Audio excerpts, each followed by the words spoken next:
MacLeod here today with a Feed the Bee tutorial video. This time we're going to be learning about how to create pretty much the fastest tool in the game for mining.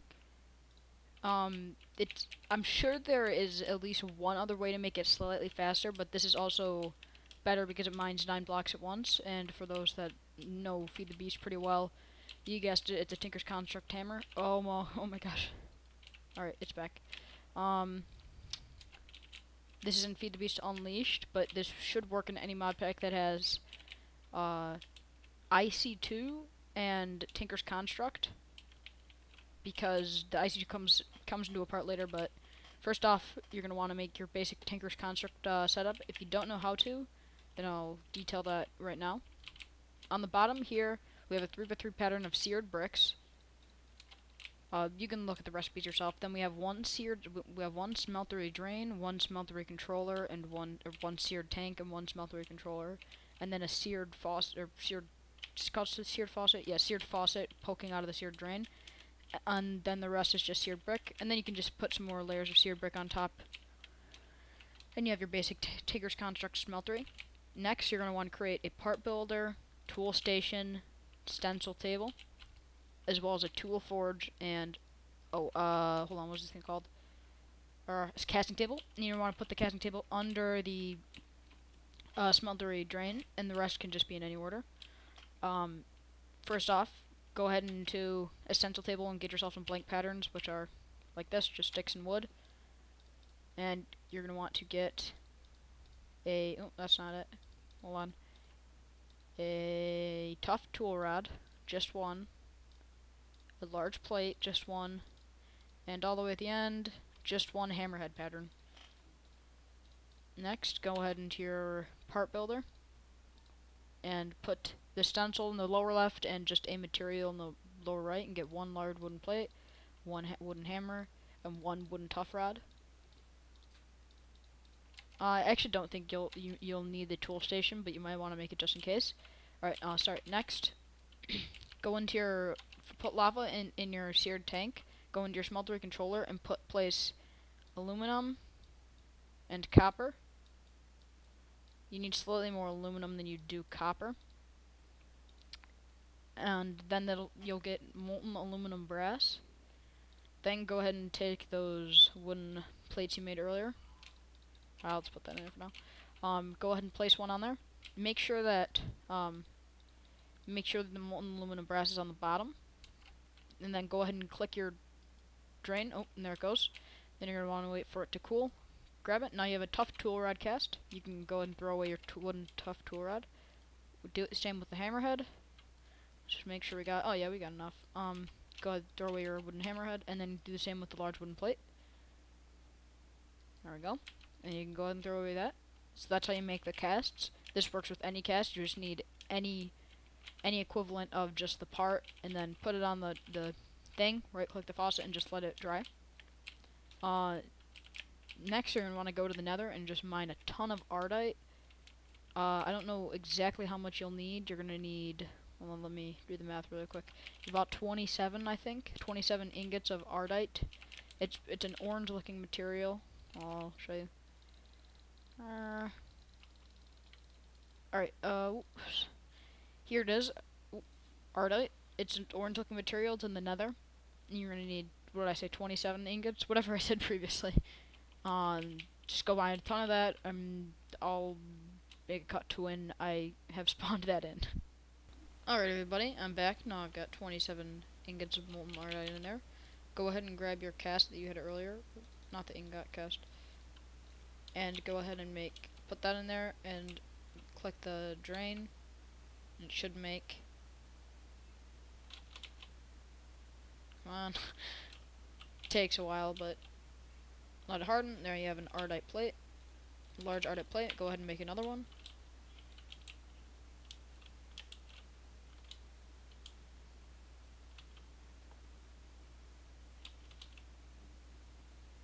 It takes a while. Alright, go ahead and get your second one. Make your hammerhead. And you'll need one hammerhead, and you only need one tool rod too. So it takes forever, but it is worth it in the end. Go ahead and get that. And lastly, tool rod. That should be all the Ardite. Ooh, yep, there we go. Sweet, now we have completely Ardite, tough tool rod, 2 large plates, and a hammerhead. Go ahead into your tool forge, which I don't know if I mentioned, but you need this. Find hammer, which is right here. No, battle axe. Where is it? Oh, there it is. It's the second one. Go ahead and put that right there. Those 2 right there. Like that. And there you go. You get your hammer stonebound. And now comes the kind of annoying part where you have to mine this down to the lowest durability you can get it. So if you can, press F3H and then it didn't work. Maybe I had it toggled on. Yeah, I did, but that should show the durability once it starts getting lower. So I'm in creative mode. Hold on. At first, it takes a really long time to mine. So as you can see, it's got 10,000 durability. But you gotta keep going, and I'll be back in a little bit because you gotta get this thing down to the lowest durability possible. It's not this slow the entire way. Trust me, it does get faster, because basically, if you're wondering how this works, is this hammer has an ability called Stonebound because it's made out of Ardite, and so once it loses durability, it'll become faster in mining. So the whole point of thing is it's super fast, but it only lasts for as long as you have your hammer, because then it runs out super quick. Well, at least once it's fast. And so the thing is, you put an electronic circuit on it, and it makes it stay at that durability forever. One requirement for using this tool is you basically have to have a decent EU setup, because you have to charge your tool. But if you're worried about that because you don't like going the EU route, I suggest wearing power armor, which can also be used by MJ, and if you get a kinetic generator and elite batteries on all of your armor, then, well, you can't get a kinetic generator on all your armor, but if you get decent energy generating armor, then you basically have a pair of pants that store 1,000,000 EU, and it regenerates quite quickly, so you don't really need to worry about that. But anyway, I'll be back. Alright, I'm back. And the worst thing just happened. I went mining for about 20 minutes and got it down to 6 durability out of 10,000. God. And I went to go drag something into the emptiness of NEI and accidentally picked up my hammer and dropped it in there, which is terrible. So oh, that's a copper hammer. Just so you know, you should have like 6 durability. I mean, not exactly 6, but something less than 9. And don't break any more blocks, because you'll just break the tool, and that would be sad, like what I just did. But anyway, now you're gonna want to go through the materials and and scroll to the modifiers part, and this is where you can just basically decide what you want. You don't really need diamond. You can use emerald if you want to make your tool more resilient. Speed, redstone is what you're gonna mostly want, but and also lava crystal is quite nice. What you need to have, luck is nice. What you need to have all the way back here, tool station, or well, the electric buff, which is an RE battery and a circuit. So let me just grab that, because I'm not prepared, like always. So this is why you need IC2. What this will, if you're wearing power armor, by the way, this will also, it'll also charge your tool up while you're using it. What this will do is, even though it looks like it has new durability when I break stuff, durability goes down. It still has, if it was at like 1 durability, it still have the 1 durability speed. So you have a super fast tool, and if it ever runs out of durability, then all you need to do is charge it up again, or just be wearing a lat pack or power suit armor. And the rest, let's see how many modifiers it has left. Only has 2 modifiers left, which is, I don't know, it's not the best. I'm just gonna go ahead and Load it up with a bunch of redstone because I can. Ooh, not infinite redstone. Ooh. This is gonna take a while, but I'll talk while I'm doing this. So that's pretty much it. Ooh, was that it? Oh, I've gotta break it up. This is just not going very well.